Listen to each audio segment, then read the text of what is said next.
Programa Um Novo Tempo. Realização Ministério Novas de Paz. A paz do Senhor, meus queridos e amados irmãos em Cristo, sejam muito bem-vindos ao programa Um Novo Tempo. Um programa realizado pela Igreja Evangélica Assembleia de Deus Ministério Novas de Paz, presidida pelo nosso pastor Francisco Técio. Hoje nós iremos continuar transmitindo para você a entrevista que fizemos com o cantor Carlos José. E também nós iremos trazer a palavra de Deus. O nosso pastor Francisco Técio começou a ministrar ontem e hoje você vai continuar sendo abençoada pela poderosa palavra de Deus. Para iniciarmos a nossa programação da melhor forma, nós iremos iniciar louvando e engrandecendo o nome do Senhor Jesus. Abra o seu coração, solte a sua voz e vamos louvar ao nome de Jesus.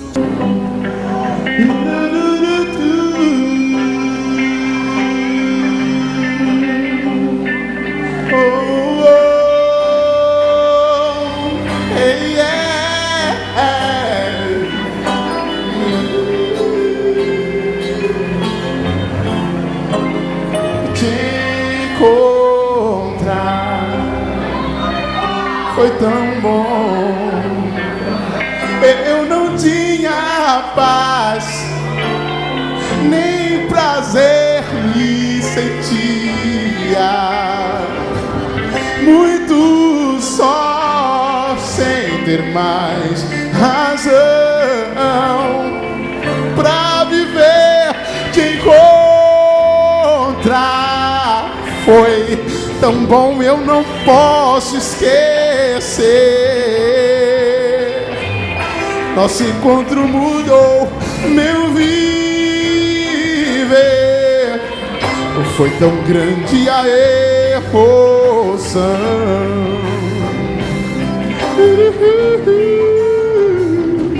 Quando ouvi sua voz me falando de amor,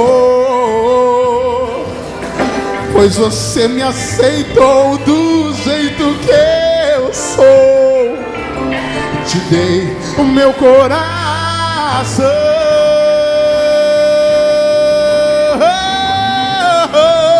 Cante, não posso viver longe.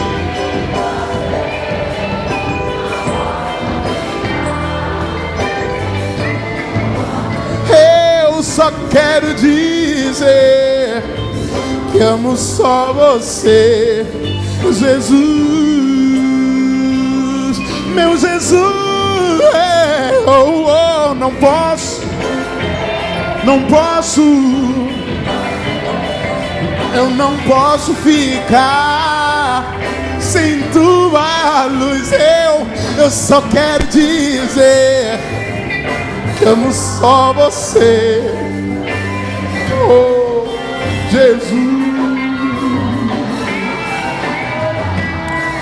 Oh Deus, nós agradecemos, Senhor, por ter lhe conhecido primeiro. Obrigado, Senhor.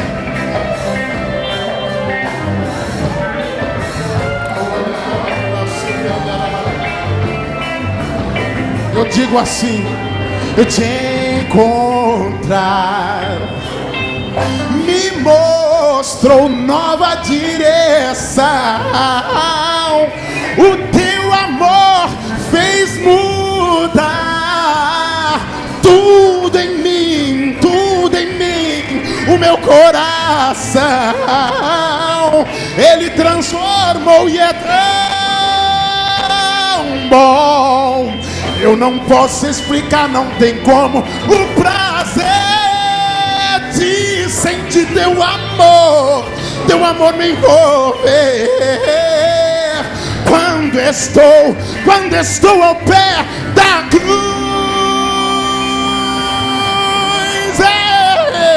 eu só sei de uma coisa e vou lhe dizer: simplesmente eu não posso e não sei viver, não sei viver sem você, Sem você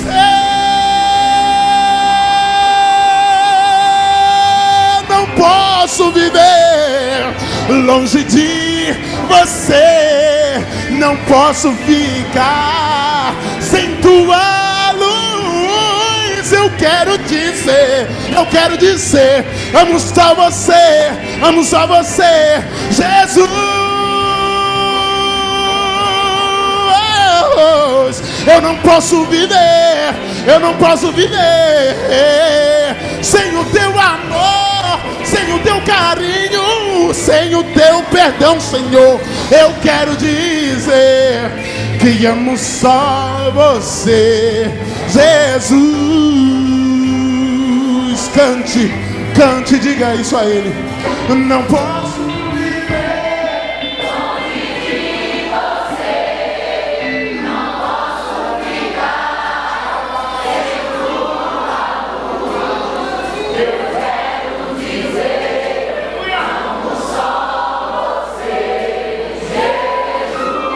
forte. Se você puder, diga isso a Ele. Eu não posso. Não.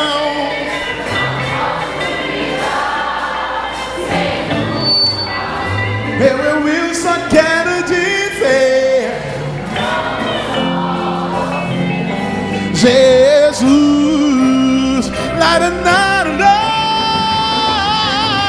não posso viver longe de você, não posso ficar sem tua luz. Eu só quero dizer que amo só você, Jesus.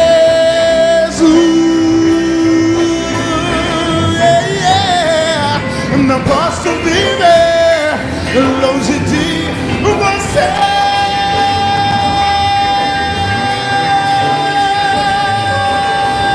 Eu só quero dizer que amo só você, Jesus.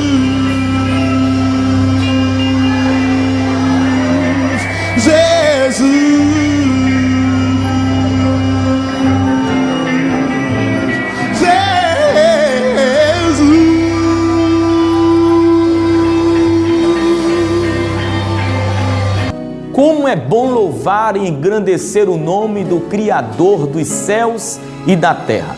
O salmista, no Salmo 150, versículo 2, ele diz: louvai ao Senhor pelos seus atos poderosos, louvai-o pela excelência da sua grandeza. Louvai ao Senhor. Isto é bom, isto é maravilhoso, engrandecer o nome do nosso Deus. Mas neste momento nós iremos continuar a transmissão da entrevista que fizemos com o cantor Carlos José. Ele que foi ex-presidiário, ele que foi um criminoso, mas hoje é um cidadão totalmente transformado e regenerado pelo poder de Deus. Nesta entrevista você vai perceber como é que Deus faz na vida do ser humano, transformando em uma outra pessoa, transformando em um cidadão celestial. Vamos agora assistir essa entrevista com o cantor Carlos José. Amém, Carlos. Como foi que você teve um encontro com o Senhor Jesus dentro de um lugar que podemos dizer, nas palavras de uma pessoa que eu o conheço e que saiu recentemente de uma cadeia, ele disse: é um verdadeiro inferno. Como foi que você viu a luz raiar no meio das trevas ali dentro daquele presídio?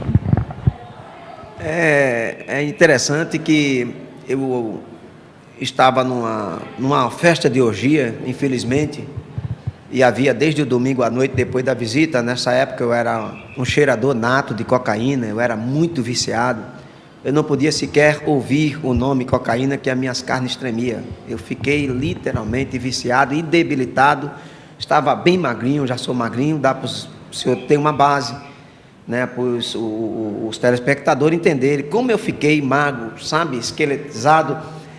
E só que eu tinha o dinheiro para usar e também a droga chegava fácil a mim, infelizmente. E por esse motivo é que a minha vida piorou e eu fui a cada passo para o fundo do poço. E eu estava Desde o domingo à noite, virei para a segunda, da segunda para a terça à noite, cheirando sem parar. Quem já passou por esse caminho, que deve estar nos assistindo agora, sabe que cocaína pura ela é muito forte. 1 grama já deixa o homem já travado, 3, 4 gramas, o homem já fica de uma forma terrível. Eu chegava a ver bicho. Estou falando assim, que pode ter crianças aí assistindo, os irmãos estão entendendo o que é que eu quero dizer. Eu via bichos correndo dentro da minha cela. Então, virou-se o dia da terça-feira, quando era mais ou menos volta de 12h40 para 2 horas da tarde, aproximadamente isso. Eu ia descendo do morro, né? Eu morava em cima no pavilhão A, e ia descendo para a parte mais baixa, que é hoje onde tem o G, H, I, esses pavilhões que ficava diferenciado. E eu fui buscar os amigos para cheirar a droga comigo, para continuar cheirando. Eu estava com mais de 15 gramas de cocaína pura no meu bolso. E quando eu vou descendo, eu encontro cerca de 1.200 homens no pátio, num banho de sol. Havia 2 pavilhões e mais um outro. Raramente isso acontece, mas naquele dia estava assim. E no meio de 1.200 homens, quando eu ia passando no meio, drogado, travado, de repente vem um povo, também em pequeno número, com alguém que é maior do que todas as coisas. Era o povo de Deus que adentrava na penitenciária. Não vi quem foi. De repente ecoou uma voz feminina, e não sei que idade tinha, se era nova ou se tinha a idade de Sara, não sei. Eu só sei que a voz ecoou e disse: moço, de longe, ainda há esperança para a árvore que se foi cortada, pois há um cheiro das águas, ela darão seus renovos e brotarão seus frutos. E disse bem alto e foi embora. E não parou. Eu não sei quem foi, mas a palavra vai como uma flecha aguda no meio de 1.200 pessoas e me acerta. E quando me acertou, eu senti que abriu-se uma bola de fogo aqui no meio, aqui, né, no meu tronco. E naquele momento eu senti que algo havia acontecido comigo.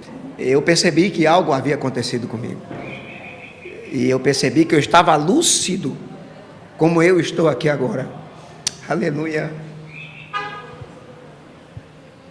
Porque a palavra de Deus era maior do que o crack, ela é maior do que o sistema penitenciário, ela é maior do que a cocaína. Ela é a palavra de Deus. A Bíblia diz que ela vai de juntas e medula, vai até a divisão da alma e é apta para fazer aquilo que apraz ao Senhor. E eu volto, em vez de eu ir para os meus amigos, eu voltei para o meu pavilhão. E quando eu cheguei lá, eu disse para eles que eu ouvi os crentes pregando, eu usei essa expressão, e que estava com uma bola de fogo aqui no meu tronco, e que eu ia para a igreja. Imagina um camarada sai drogado num pavilhão, sai como comando dali de dentro, e dá uma volta, quando volta vem falando que vai para a igreja. Isso foi um choque lá dentro. Os presos mais achegados começaram a dizer um para os outros: esse cara está doidão, meu irmão, esse cara está noiado, que essa palavra que vem da penitenciária, né? E eu também não entendia, mas eles esqueceram que quando Jesus passa numa casa ou cidade, ele passa para fazer um rebento, para fazer uma coisa nova, para dar força ao cansado, levantar o caído. Mas eu não percebi nada, e virei da terça para a quarta. Aí eu não cheirei mais, parei. Na quarta-feira pela manhã, como eu fui para a igreja também não sei até hoje, não me pergunte, porque não sei como eu fui. Eu só sei que o culto lá começa de 9 às 11, e eu cheguei, era 20 para 11. E quando eu cheguei, eu sentei no último banco da igreja, e já sentei querendo correr, com vontade de correr. Eu não sabia o que é que eu estava fazendo ali. E de repente tinha um preso, diácono da igreja, estava ele pregando, e faltava 20 minutos para o culto acabar. E quando ele começa a falar, que eu cheguei um pouquinho, ele pede a igreja para ficar de pé. E a igreja fica de pé, ele disse: eu peço que os irmãos cantem comigo aquele hino ao findar o labor dessa vida. Só que esse hino é cantado no fim do culto, que é para fazer o chamamento do povo. Eu nunca vi esse hino ser cantado 20 minutos para o culto acabar.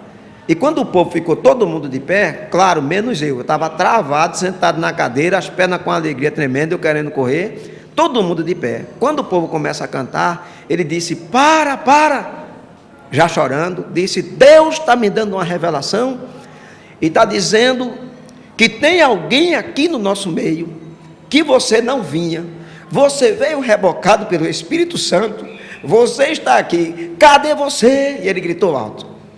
E quando ele disse isso, foi aquele vento assim, e eu, trancado ali, eu disse assim, na minha mente, eu disse assim: é comigo, Deus? E quando eu disse isso, ele aponta para o lado que eu estava na direção e disse assim: homem, é com você mesmo que eu estou falando. Aí isso, o vento veio assim, me arrepiou todinho de cima a baixo. E eu desacreditado, eu disse: é comigo nada? Está vendo que Deus não quer uma terra seca feito eu? Pois se é comigo mesmo, então repete. Eu disse assim, na mente. E aí ele para mais um pouco, deu aquele, e aponta de novo para o lado que eu estava e disse: homem, eu não já falei para você que é com você que eu estou falando? Aí isso eu já todo arrepiado, mas mesmo assim indeciso e ainda desacreditado, eu disse: é comigo nada? Pois se é comigo mesmo, então manda um, quando ele dizendo, manda um desse irmão, já veio o outro diácono, todo de preto, ele vem para o meu lado e disse assim: é com você que Deus está falando. Hoje é o seu dia, hoje é o dia de Deus na sua vida. E aí ele tocou no meu braço. Quando ele tocou no meu braço, olhe, eu era um homem duro, carrasco, eu não chorava para nada, e raramente se via me chorar por alguma coisa. Mas quando ele tocou em mim, não era a mão dele, era a mão de Jesus. Que quando ele deu aquele toque, eu me desmanchei. Naquele momento, eu me desmanchei de uma forma que ele me pegou no meu braço, ele vai me arrastando para frente, eu vou com ele. Só que a igreja percebeu, todo mundo me conhece, então desce um fogo naquele momento na igreja, a igreja toda falando em mistério. Aleluia. Glória. A glória de Deus descendo. O irmão não sabia se corria, se chorava, se pulava. E eu venho chegando, e quando eu cheguei na frente, aí o pregador disse para mim: é verdade que você quer aceitar Jesus? Ele ficou admirado, ele não estava crendo, né? Ele me chamou, mas ele mesmo não creu, porque ele sabia como é que eu era ali. E naquele momento, quando ele disse assim, eu disse: não, só é verdade, mas eu preciso. Eu disse a ele assim. Aí ele olhou para mim e disse: se é verdade, então dobra teu joelho. Ele disse assim para mim. Aí eu olhei para ele comigo e eu disse: opa, dobrar meu joelho, eu comigo no meu pensamento. Eu nunca dobrei meu joelho para ninguém, eu comigo dentro de mim. Aí ele parece que estava lendo o meu pensamento. Ele aponta o dedão para o meu rosto assim e disse: olha, meu amado, Deus está mandando eu te dizer que perante Ele todos os joelhos se dobrarão. Dobra teu joelho velho e enferrujado, esta igreja vai fazer uma oração por você e o nome dele será glorificado. Aí o outro diácono que me acompanhou disse: desça comigo. Eu desci com ele, um cheio e um seco. Mas foi a melhor descida que eu já desci na minha vida, eu estou descendo até o dia de hoje. A igreja fez uma oração e quando a igreja ora, a glória de Deus desce. Eu senti algo quebrando de sobre o meu corpo e naquele momento o homem forte e corajoso, destemido, já não tinha sequer força para levantar do chão, chorando, que eu estava ali mesmo, eu fiquei. A igreja falando de mistério, se despedindo, e eu fiquei lá, até que ele desceu, o pregador, ele pegou na minha mão e me susteu do chão, me levantou, e quando ele me levanta, ele ficou comigo, cara a cara, como o Senhor está comigo, olhando assim, olho no olho, e ele deu glória, com aquela alegria dentro da igreja, falando em mistério, e ele disse, eu sem entender, ele disse: e não é que o teu rosto está brilhando com a glória de Deus? Aleluia! Aí eu disse comigo: eu acho que ele quer que eu seja crente de todo jeito. Eu disse assim comigo, e subi decidido, eu fiz um desafio, eu disse: pronto, então eu vou lá em cima agora e vou ver se o que está no rosto dele está no meu rosto. Vou lá em cima e vou olhar se o que eu vi no rosto daquela menina que pregou para mim em São Paulo, se eu ver no meu rosto, é verdade que Deus está comigo. Se o que aquela irmã lá na favela, no rosto dela, o que eu vi, tiver no meu rosto, eu vou ser crente, porque eu sei que Deus está na minha vida. E subi decidido. E quando eu cheguei no pavilhão, é código de ética, dia de visita, ter que bater no banheiro para entrar, pois pode haver gente. Eu puxei a cortina, não tinha ninguém, bati, e tinha um espelhinho daquele redondo colado na parede. E quando eu olhei na parede, eu vi no meu rosto o que está no seu rosto. E aquilo, dentro do banheiro mesmo, eu me desmanchei, a glória de Deus desceu, eu disse: é verdade, agora eu sei que Deus está na minha vida. E dali Deus muda agora a minha vida, como mudou a água para o vinho. A partir daí agora eu não perco mais tempo, eu me desarmei, sabe? Eu me despi de tudo aquilo que eu ganhei no crime, de tudo aquilo que eu vivi no crime, e agora me alienei a Cristo e à igreja. Bem, Carlos, como foi a repercussão dentro do presídio quando souberam que você agora era um cristão, era uma pessoa de Deus, um evangélico? No primeiro impacto, a repercussão foi como se tivesse tomado um susto, né? Se aquilo era realmente, se era verdade ou não. Então, à medida em que eu fui me envolvendo, então os próprios presos agora eles têm um respeito muito grande por aqueles que são cristãos de verdade num lugar como aquele.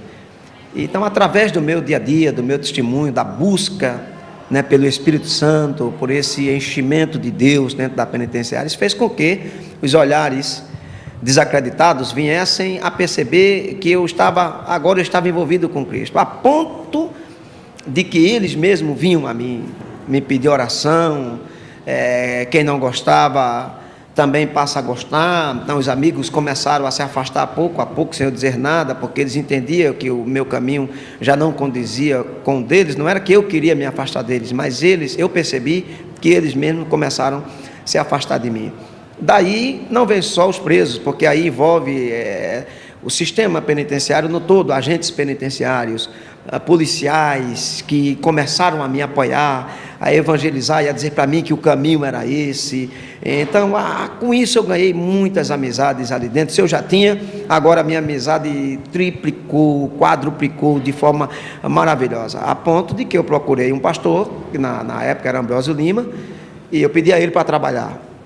E olha onde ele me coloca para trabalhar, como o evangelho leva a gente a lugares que a gente jamais imagina, que eu sou preso e fui trabalhar com o diretor, com o coronel Evandro Carvalho, que era o diretor da época do presídio Aníbal Bruno. E o coronel Evandro Carvalho, ele passou para mim, onde eu passo, eu tenho um prazer de falar dele, porque ele passou a ser um pai para mim. Apesar dele não ser crente, mas ele é uma pessoa humana, uma pessoa que me deu a mão, sabe? Um camarada que investiu em mim. E o meu testemunho fez com que um pastor, uma certa tarde, ele tinha uma amizade muito grande com todos os presos evangélicos, mas especialmente comigo. Esse pastor é um homem muito renomado também aqui dentro do estado, e ele acabou falando com todo mundo nessa tarde na igreja, menos comigo. Fiquei intrigado com aquela cena. Isso já estava chegando já há 6 anos e meio aproximadamente de evangelho ali, já tinha toda uma estrutura, eu era evangelista da igreja ali dentro, né? Eu fui me envolvendo, né? Cantava no grupo Liberdade, então exercia as funções da igreja. E com isso ele vai embora, não falou comigo. Eu fiquei pensando, será que eu fiz alguma coisa que magoou o pastor? Só que não, o pastor desce e vai até o coronel Evandro Carvalho, os dois se combinam, e o que eles trataram não sei até hoje. O pastor vai para o seu gabinete, faz uma carta, e essa carta endereçada ao doutor Adeildo Nunes, que era, há 2 anos atrás, o juiz de execuções penais de todo o estado de Pernambuco. E essa carta o pastor fez e assinou, só que aí o pastor dos pastores, juiz do juiz, promotor dos promotores, assinou também, que é Jesus Cristo de Nazaré. Quando ele assina, aqui embaixo ninguém mais pode revogar. A carta chegou no Fórum Joana Bezerra, na 7ª Vara de Execuções, para o doutor Adeildo Nunes, e o doutor Adeildo Nunes acabou assinando essa carta. A carta, então, vai para Ceres, né, na mão da superintendente do sistema penitenciário, que era a doutora Marluce, na época, e volta para o coronel Evandro Carvalho, no presídio. Quando chegou na mão do coronel, o coronel manda vários policiais lá em cima me chamar, porque eles não estavam entendendo o que era aquilo. E quando os guardas chamaram eu lá em cima, os policiais, um deles me perguntou, me lembro como hoje, ele dizendo, olha, tu é preso, ele disse assim, né? Eu sou polícia, e tem uma carta aqui na minha mão dizendo que essa noite tu vai lá para fora pregar o evangelho. E eu quero saber como é que pode. E eu não estava entendendo, tinha muitos presos perto de mim, um monte de policiais. Eu disse, meu amado, repita aí de novo. Ele repetiu e perguntou para mim como é que pode. Só, como é que pode eu também não sei. O que o senhor está dizendo eu não sei, agora de uma coisa eu sei. É que eu sirvo a um Deus, que ele pode todas as coisas. Se o coronel está lhe chamando, vamos lá, eu disse, vamos. E descemos. Quando chegou lá no coronel, me lembro como hoje, ele bate assim no birô, admirado, olha para mim e disse, irmão Carlos, a nível de Brasil, você já ouviu falar que saiu um preso do regime fechado para pregar o evangelho? Eu disse: não, senhor. Ele disse: outra coisa que eu quero lhe dizer, que você sabe, você é preso, você sabe. Mesmo sendo por ordem da justiça, tem que ser 2 agentes ou 2 policiais para remanejar um preso de um lado para o outro. Não é assim? Eu disse: sim, senhor. Ele disse: eu quero dizer para você que às 6 horas da noite eu quero lhe ver aqui a caráter de crente na minha frente, que você vai sair para pregar o evangelho. E outra coisa que eu quero lhe dizer, eu não vou mandar nenhum dos meus homens com você. Você vai e vai voltar. Agora, eu cheio de cadeia aqui para tirar, vários homicídios nas costas, tinha que ser remanejado daqui para São Paulo depois que terminasse. Imagina a cena. Aí eu fiquei desconfiado. Eu digo: será que isso não é arrumadinho para me matar lá fora? Porque veio a desconfiança. E aí eu disse a ele: mas como assim? Eu disse a ele. Ele disse: como eu também não sei, homem. Eu só sei que tu vai sair para pregar a palavra do teu Deus. Ele disse mesmo assim. E isso eu já não aguento, comecei a chorar, subi. Dúvida que passava na minha cabeça, e esse foi o dia que eu recebi mais visita na minha vida. Foi esse que eu recebi o recado, às 10 e pouco da manhã, até chegar às 6 horas da noite, para mim comparecer até ele lá no gabinete. Foi visita de preso, de agente penitenciário, de pessoas da penal, e era gente a todo instante perguntando se eu ia sair. Eu digo: como é que eu vou sair se eu estou preso? Como é que eu... Rapaz, tu já viste preso do regime fechado sair para lugar nenhum? A resposta que eu tinha era essa. Quando deu 10 para 6 eu já estava pronto, desci. E quando eu chego lá embaixo, os portões se abrem, o pastor vem com um carrão daquele, um 4x4 me buscar, e agora quem estava acostumado a sair dali de dentro de camburão, algemado, com as mãos para trás, eu saio pela primeira vez, solto, a pés enxuto, os portões se abriram, o coronel vem correndo para mim, dizendo: os portões estão abertos, vá-se embora pregar a palavra do seu Deus. Eu entrei dentro do carro, eu chorava muito, né, vendo aquela placa grande que tinha escrito PPAB, que era a sigla, né, do presídio professor Aníbal Bruno, e eu comecei chorando e perguntando ao pastor como era aquilo. Ele disse: isso é milagre de Deus, isso milagre não se explica. E quando eu comecei a buscar ao Senhor pela madrugada, no dia 11 de dezembro de 2002, a minha oração não foi outra a não ser dizer assim para Deus: hoje é 11 de dezembro, Senhor. O Senhor sabe que para quem está num lugar como esse, dezembro acaba no dia 15. E faltam apenas 4 dias. Eu disse assim: quando o dia 15 chegar, os fóruns entram de recesso. E aí só depois de carnaval. E como ficará a palavra de alguém, de um profeta que profetizou num lugar desse? O Senhor mandou profetizar. E como ficará a palavra? E nisso eu tinha um radinho bola ligado, né, na rádio. Eu estava escutando, eu ficava escutando a rádio baixinho, os hinos, enquanto eu orava, e de repente o rádio para, literalmente. Quando o rádio para, eu senti que veio um vento, sabe, aquele vento forte em toda a cela, que inundou a minha cela. E no meio do vento eu percebi, eu de joelho no chão, face no pó, eu percebi que vinha alguém descendo nas minhas costas, alguém muito grande, muito forte, ele vinha descendo, e eu fazia forças para ver, mas ele não deixava, parece que ele colocou uma tonelada sobre meus ombros, e eu fazia força, e naquilo, de dentro do rádio, sai uma voz, como uma voz de cachoeira, aquela voz de muitas águas, e aí sai a voz e disse assim: meu filho, por acaso eu sou homem para que minta? E parou. Nisso é como ele me desse uma injeção, que eu estava orando, era cerca de 1h da manhã, e quando acordo já era 7h da manhã, 7 e um pouquinho, eu estava na mesma posição, no mesmo lugar, só que eu pensei que eu estava na cama, o preso batendo na porta, me chamando pelo meu nome: irmão Carlos, a polícia está lhe chamando. E quando eu me levanto, meio atônito ainda, atordoado, eu disse: rapaz, uma hora dessa a polícia está me chamando? Eu disse assim, né? Nem no lugar desse o cara pode dormir, a bênção na porta e eu reclamando.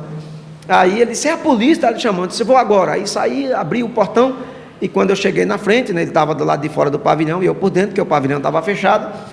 Aí o policial, quando me viu, ele, no olhar dele, eu percebi que era a bênção de Deus. Deus disse a mim: é a bênção. E o mesmo vento que eu senti à noite foi assim, ó, passou por mim assim, ficou, pairou no meio deles. Então tinha os 8 policiais. Na época, para nós presos, era a pior guarda que havia, né, chamada de a guarda do Cabo China. Hoje ele é Tenente Inácio. também Deus pegou ele, é crente, né? Um dos policiais mais crentes que eu conheço é o Tenente Inácio, né? Creio que ele vai estar vendo aí, nós aí, essa reportagem com o nome dele, que é uma bênção de Deus, tornou-se uma bênção de Deus na minha vida. E só que no meio dos 8 policiais, tinham 3 crentes, e foi justamente o cristão que estava com o meu papel na mão. E ele tinha acompanhado a minha história e ouviu eu pregando, dizendo que Deus me arrancaria. Então, quando ele me viu, a lágrima dele começa a descer, e porque ele estava chorando, o Espírito testifica que eu comecei a chorar, porque eu sabia que era algo grande da parte de Deus, eu sentia isso, e eu vi o papel estralando na mão dele, assim, papel novo, né? Estralava, e ele começou a apertar, e naquilo que ela apertava, ele olha para mim, aí disse assim: sai daí de dentro, porque está aqui o seu alvará de soltura. E ele pega a chave, e quando ele abriu a grade, dá para o senhor imaginar, e ele vem e se abraça comigo, e quando ele se abraça comigo, ele não aguenta, ele me solta um pouco, só que ele fardado, né, cheio de bomba, a caráter da PM ali dentro, você sabe que isso tem uma preparação diferente, e não é um lugar muito, o cara está falando de mistério, ele é um policial, só que ele não aguentou, Deus abriu a janela do céu lá em cima, a glória de Deus desceu sobre ele, e ele do jeito que ele estava, com farda, com tudo, com revólver, com tudo, ele não aguenta, deu aquela rajada de glória, começou marchando na minha frente, falando de mistério, aí pegou no amigo dele. Quando pegou no amigo dele, aí os presos, todos se acordando simultaneamente, vendo, né, escutando que era o meu alvará de soltura, eu chorava muito. O meu pavilhão, que eu tomava conta, com mais de 500 homens, essa altura já estava todos de pé, todos nos combogós, apontando para fora, as mãos para fora, e eu disse: eu posso pegar minhas coisas ali? Ele disse: aqui você não pode pegar mais nada, é daqui lá para fora. E aí a multidão querendo pegar na minha mão, e preso chorava e gritava, e eu dizia para eles diziam: Deus é fiel, né, irmão? E eu dizia: o meu Deus é vivo, e o meu Deus é fiel. Eu não disse a vocês que antes que fechasse dezembro, Ele ia me arrancar daqui de dentro? Eu não disse a vocês: Deus é vivo e Deus é fiel, mas eu vou embora, mas eu não vou deixar vocês, eu vou voltar. E eu fui descendo, e o pavilhão A, B, C, eu que vi aquela cadeia pegar fogo tantas vezes, de tantas rebeliões, talvez as piores que teve, eu estava ali nela, né? Mas eu vi aquele presídio pegar fogo de forma diferente, com a glória de Deus, porque os pavilhões simultaneamente, onde eu ia descendo, os presos ficavam sabendo, a cadeia gritando, e eu vou dando tchau, e eles querendo pegar, e panos brancos apontando para o lado de fora, e eu vou descendo, e quem me espera lá na frente? O coronel Evandro Carvalho.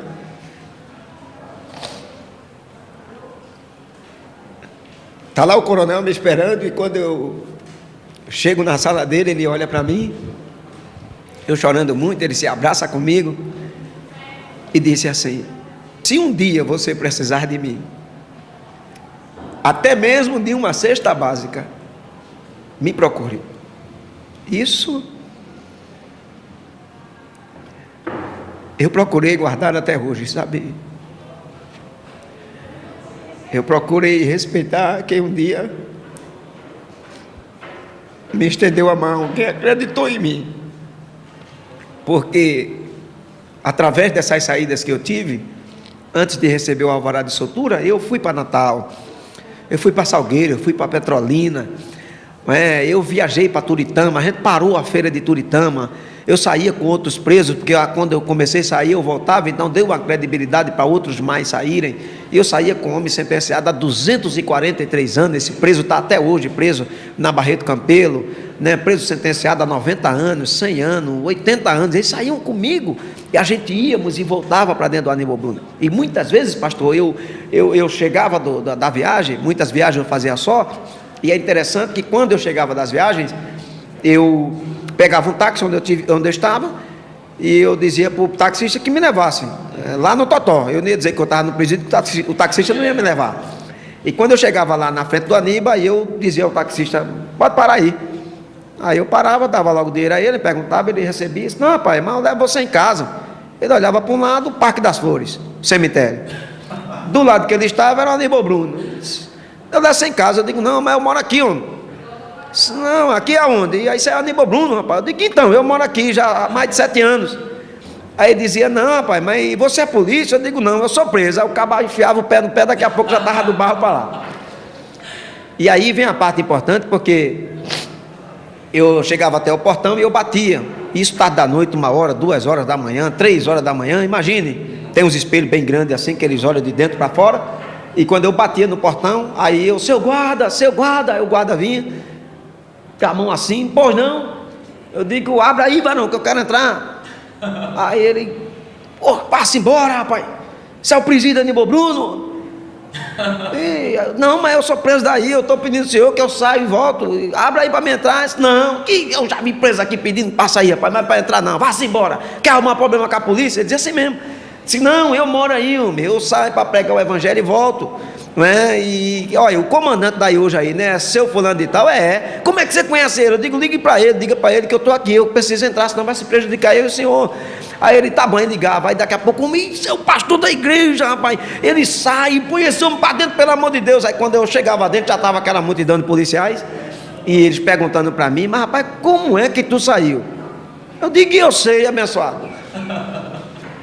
Mas tu é preso do regime semiaberto e está tirando aqui, porque tu saísse assim? Eu digo, não, eu sou do fechado, do trancado, do cadeado, tudo queado aí, e sim, mas como é que tu saiu? Eu digo, eu sei. Aí o outro dizia, problema, fulano, não é como ele saiu, não, é como ele voltou. Como é que tu voltou, homem? Eu digo, agora aí tem um detalhe, sabe por que eu voltei? Disse, não, eu digo, é porque hoje não vivo mais eu, mas Cristo vive em mim. Que coisa linda, né, meus irmãos? Que coisa boa é ver o poder de Deus se manifestando na vida do ser humano, transformando, resgatando das trevas e transportando para o reino da luz. E assim o nosso Deus também pode fazer na sua vida, na vida dos seus entes queridos, na vida de qualquer pessoa que você estiver intercedendo. Deus pode transformar essa pessoa.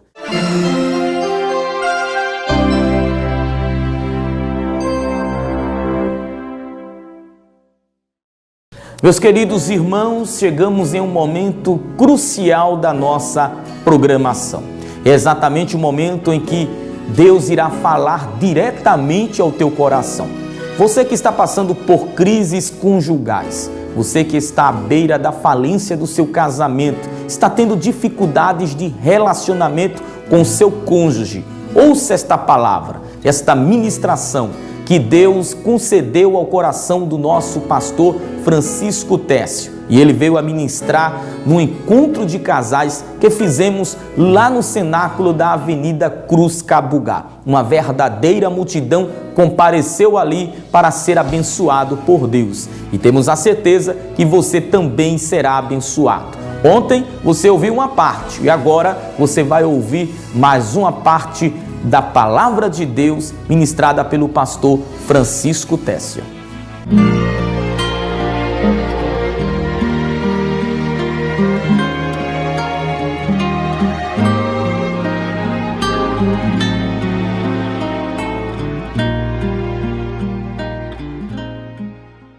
Quando os dois decidiram, Deus está selando lá em cima.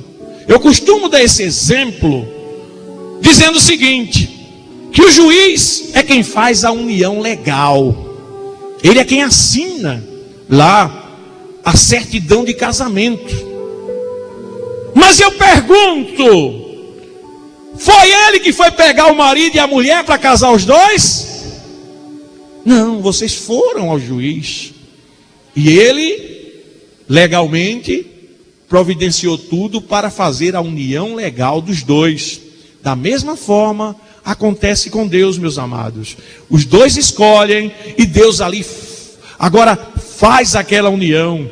Existe a disposição do casal de deixar a família, deixará o pai e a mãe e se unirá a sua esposa e serão os dois uma só carne. Veja bem, você teve uma série de disposições, né? E o casamento, ele é algo divino, é algo que o próprio Deus criou, e ele estabeleceu as autoridades da terra para legalizar isso. Mas agora, o homem, aí a Bíblia diz, aquilo que Deus uniu, Deus selou o casamento de vocês, o homem não separe. Mas o homem, irmãos, que ele é detentor de orgulho e egoísmo, ele não quer se submeter aos princípios de Deus. Em consequência, nós lemos aqui no texto que ele começa a repudiar a esposa. O que é repudiar? Ou repudiar o marido? A Bíblia, ela tem um tratamento por causa do valor que se dava ao homem naquela época, mas voltado para o homem. Mas esses princípios bíblicos, eles valem tanto para o homem como para a mulher. Começa a repudiar. Repudiar significa enjoar. Começa a olhar para ela agora com indiferença, se acostumar, não tem mais prazer. É uma vida agora como irmão, estão vivendo agora só de aparência. Constitui uma família, gastou dinheiro para comprar casa, comprar móvel, eu não vou me embora não, porque senão vou ter que dividir o carro, vou ter que dividir isso, e ficam os dois juntos. Então, meus amados, o homem, com seu orgulho e com seu egoísmo, ele não se submete aos princípios de Deus. E por não se submeter aos princípios de Deus, ele começa agora a criar o repúdio, ou seja, o enjoo. Sabe como é que ele cria o enjoo? Ele chega no pé de uma televisão, passa lá 2 horas com o computador,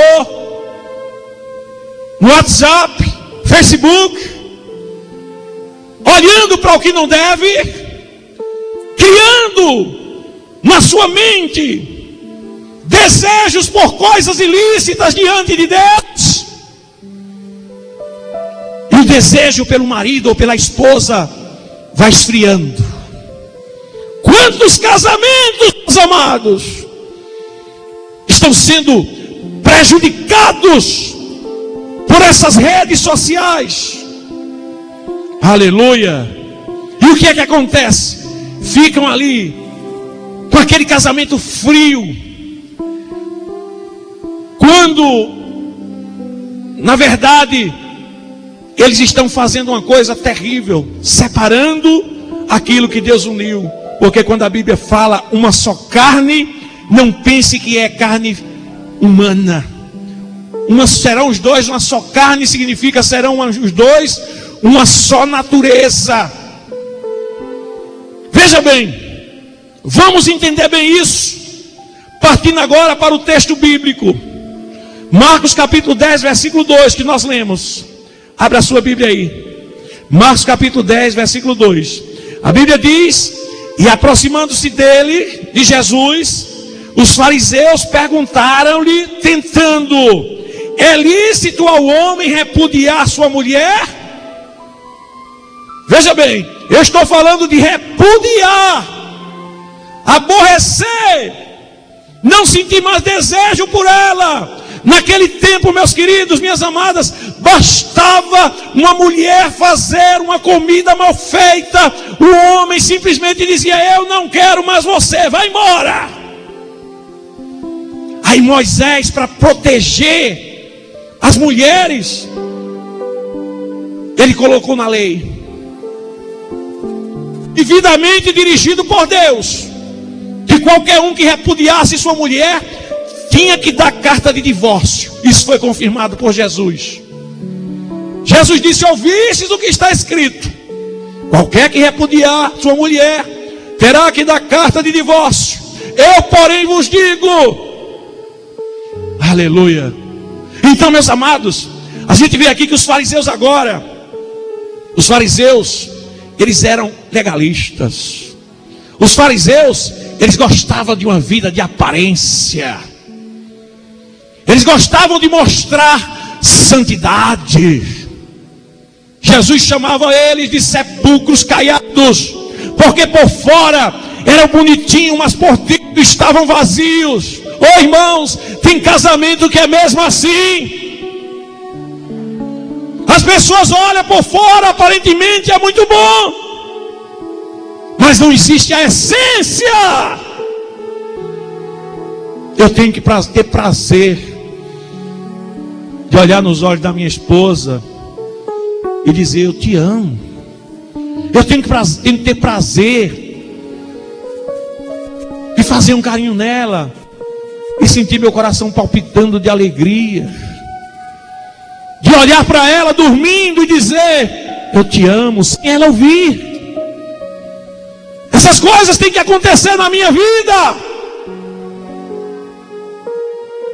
Mas os fariseus legalistas, que gostavam de aparência, eles se aproximaram de Jesus e perguntaram-lhe: é lícito ao homem repudiar sua mulher?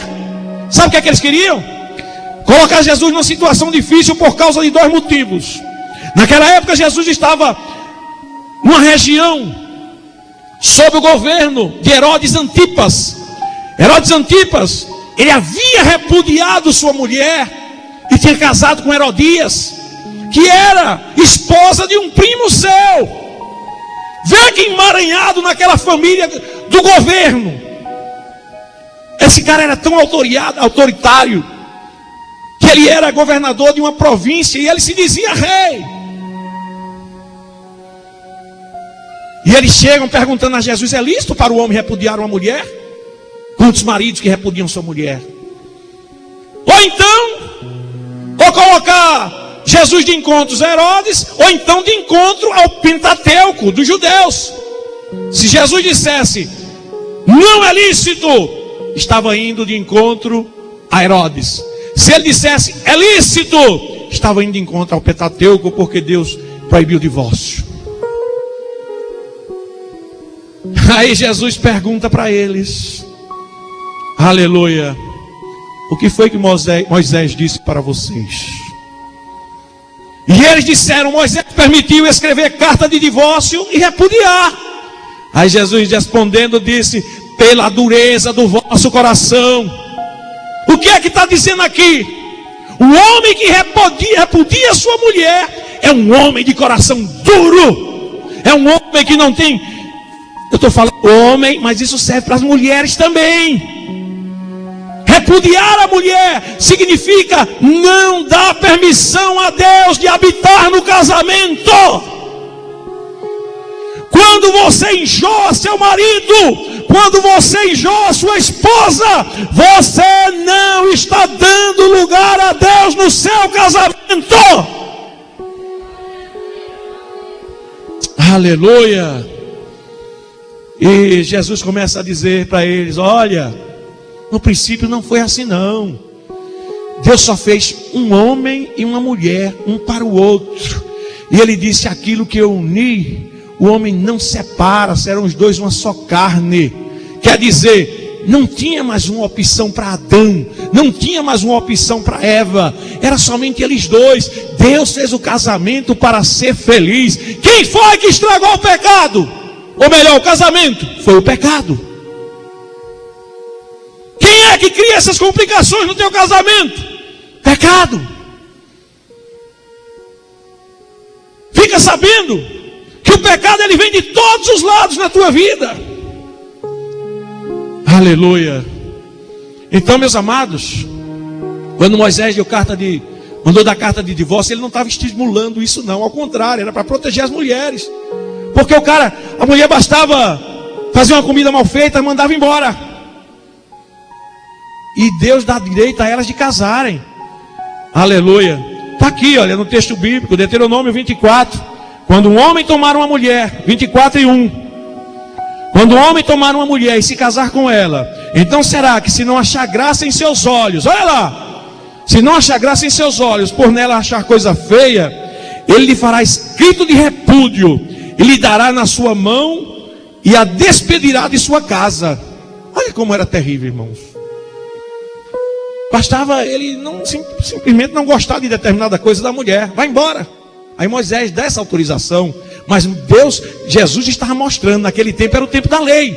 Nós estamos vivendo o tempo da graça. Quer dizer, por que é que Moisés mandou fazer aquilo? Por causa da dureza do coração. Eu não tenho, se eu sou salvo, eu não tenho o direito de ter o coração duro para meu Deus. Aleluia, aleluia. Então, meus amados, quando é que o homem vive separado? Quando ele escolhe viver para si próprio e não para Deus. Ele vive de aparência separado dentro de casa. Estou falando homem, mas o não serve é termo genérico para homem e mulher. Você vive separado porque você escolheu viver para você mesmo e não para Deus. Quem estava assistindo o meu programa sexta-feira, uma irmã, ela simplesmente disse: meu marido, eu já tomei uma posição com ele, eu agora não quero mais saber dele. Ele me procura, eu não quero saber. Estamos vivendo em paz, estamos vivendo muito bem. Eu digo: mentira! Mentira! Quem ouviu isso aqui no programa? Levanta a mão assim. Mentira! Não está vivendo bem não. Aleluia! Meus amados, escolheu viver para si próprio, se deixou dominar pelo orgulho de Satanás. Ou seja, ele quer ser o seu próprio Deus. Sou eu que estabeleço as metas da minha vida. Porque não é isso que Deus quer para o casamento, não. Você tem que entender que não existe mulher para te fazer mais feliz do que essa que está do teu lado. Não existe homem melhor para te satisfazer e te deixar feliz como esse que está aí do teu lado. Aleluia. Aleluia. Meus amados, o homem é terrível. O homem sabe que Deus é real. A Bíblia fala da soberania de Deus. Aleluia, que Deus se conhece até pelas coisas que foram criadas. Está lá em Romanos, capítulo 1. Mas o homem prefere suas próprias opiniões. O homem prefere suas próprias opiniões. Deus diz: seja dizimista que eu te abençoo. O homem diz: não, eu não sou. E não é dizimista. Viva feliz com sua mulher. Não, eu prefiro de vez em quando dar uma escapulidazinha e fazer uma coisa errada. Aleluia. Aleluia. Nesta noite, Deus está fazendo um concerto com alguém aqui. Oh, rabacamachomi andarai. Sabe o que é que acontece? O coração do homem, quando ele começa errando assim, nessas coisas que parecem tão pequenas. Não, pastor, mas isso aí uma vezinha só.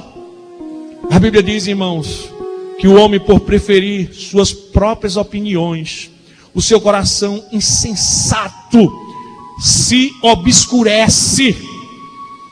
Romanos capítulo 1, versículo 20 por diante. Eu leio aqui um texto que diz assim: portanto os homens, tendo conhecido a Deus, não o glorificaram como Deus, nem lhe deram graças. Antes em seus discursos se desvaneceram, ou seja, nas suas próprias opiniões, o seu coração insensato se obscureceu.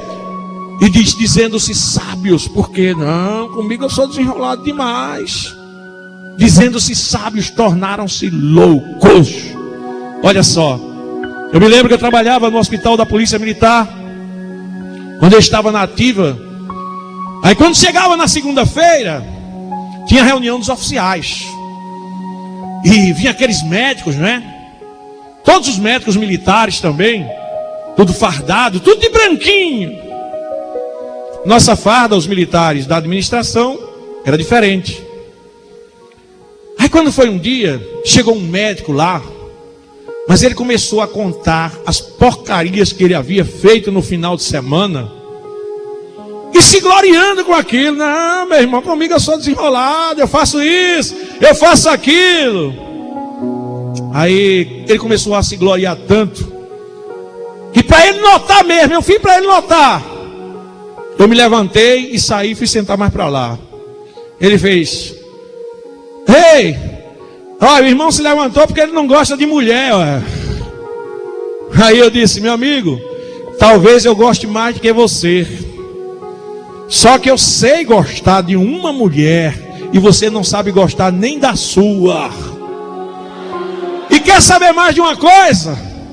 Não fique falando bobagem não, porque se você for chamar a sua mulher aqui, ela vai dar razão a mim. Eu disse para ele: calma, irmão, calma. Aleluia.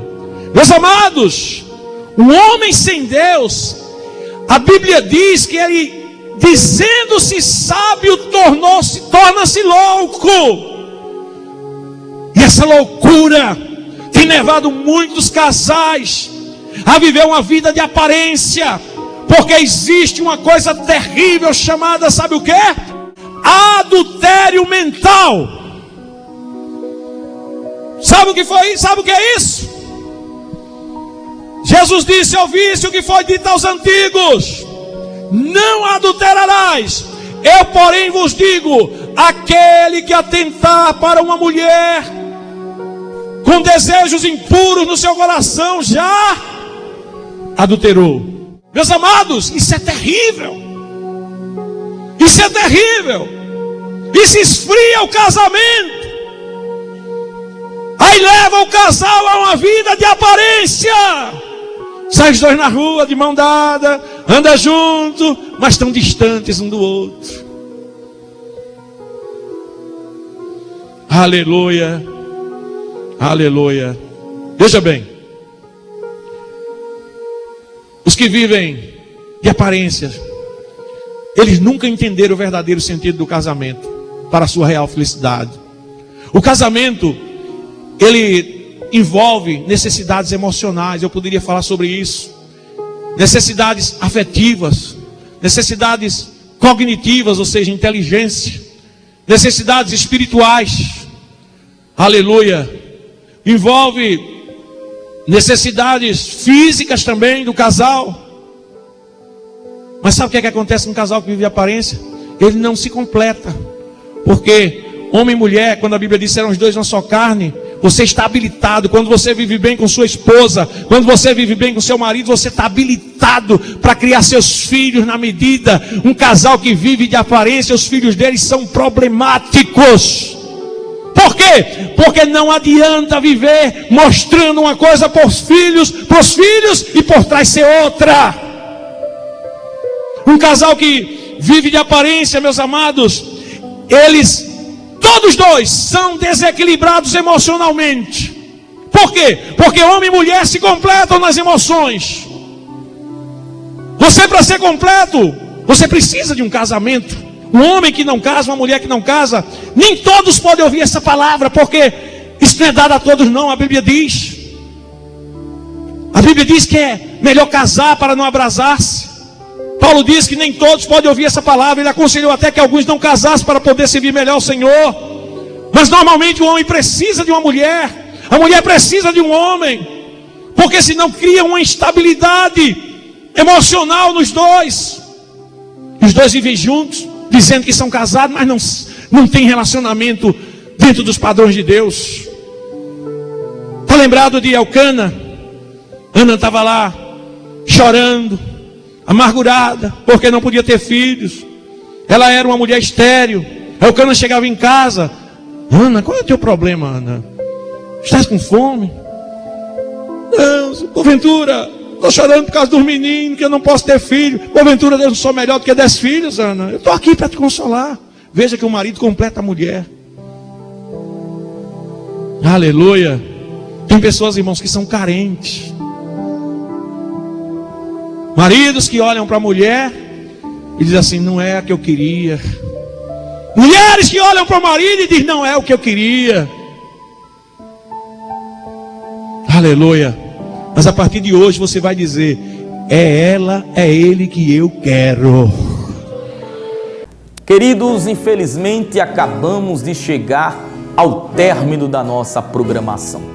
Infelizmente chegamos no fim do nosso programa, mas em breve estaremos de volta em nome de Jesus. Esperamos em Deus que Deus tenha abençoado a tua vida e a tua família, que o testemunho que aqui foi trazido neste programa tenha mostrado a você que não há impossíveis para Deus, não há ninguém tão longe de Deus que a mão de Deus não possa alcançar. Esperamos também que a ministração que o nosso pastor Francisco Técio ele nos trouxe possa também ter edificado a tua vida e o teu relacionamento conjugal. Que Deus possa te abençoar e te fortificar cada vez mais. Continua firme na palavra de Deus, sempre perseverante, inabalável. sabendo que se Jesus voltar agora, um dia nós iremos ser arrebatados, iremos também ir morar no céu. Essa é a nossa fé, essa é a nossa esperança. E enquanto Jesus não volta, não se preocupe, todos os problemas são nada diante do nosso Deus. Deus pode derrubar qualquer barreira, vencer qualquer dificuldade, restaurar o teu casamento, restaurar a tua família. Creia nisso, pois o nosso Deus não é Deus de derrota, o nosso Deus é Deus de vitória. Agradecemos ao teu carinho, à tua audiência, agradecemos você que esteve conosco até agora assistindo a este programa, que temos muito esmero, muito carinho em fazer, em preparar para abençoar a tua vida. Deus te abençoe em nome de Jesus. Este foi o programa Um Novo Tempo, realizado pela Igreja Evangélica Assembleia de Deus, Ministério Novas de Paz, presidida pelo pastor Francisco Técio. Até o próximo programa, se Deus quiser.